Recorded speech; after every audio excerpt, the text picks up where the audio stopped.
hagamijwe kunoza imikorere ndetse no kongera umusaruro w'ibikomoka ku buhinzi byoherezwa mu mahanga. Ikigo gishinzwe guteza imbere ibyoherezwa mu mahanga bikomoka ku buhinzi NAEB cyahaye abagoronome b'uturere n'amakoperative moto 42 bazajya bifashisha mu kazi kabo ka buri munsi.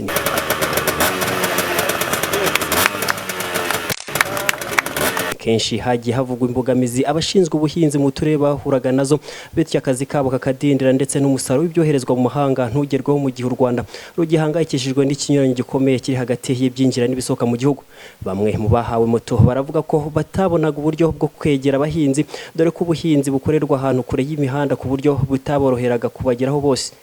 Zimwe mu mbogamizi zikomeye twahuraga nazo ni ukwegera abahinzi benshi bashoboka, imirima yabo kuyigeraho byatugoraga, ariko ubwo tubonye iyi moto izadufasha kugera ahashoboka hose ndetse no kongera umusaruro ukomoka kuri ibyo bihingwa navuze haruguru mu bwiza no mu bwinshi. Giye kudufasha mu kazi dukora buri munsi ko gukurikirana ibihingwa byoherezwa mu mahanga.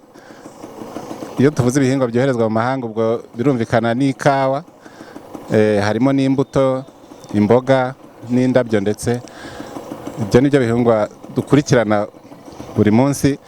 Izi moto rero zikaba zigiye kudufasha kujya twegera abahinzi bafite ibyo bihingwa kugira ngo tubaganirize, tubigishe ibijyanye n'imihingire, gufata neza ibyo bihingwa, hagamijwe kugira ngo tugere ku bwiza n'ubwinshi by'ibyo bihingwa twohereza mu mahanga. Sandrine Urujeni, umuyobozi wungirije muri NAEB, yasabye abashinzwe ubuhinzi mu turere ndetse no mu makoperative y'ubuhinzi gufata neza moto bahawe, dore ko ari zizabafasha kwegera abaturage aho bakorera. Yuko ibi bikoresho tubahaye muzabyitaho, muzabifata neza, kandi bizabafasha kugira ngo mugere ku ntego zo kongera uyu musaruro w'ibi bihingwa ngandurabukungu cyangwa se ibi bihingwa byoherezwa hanze muri rusange.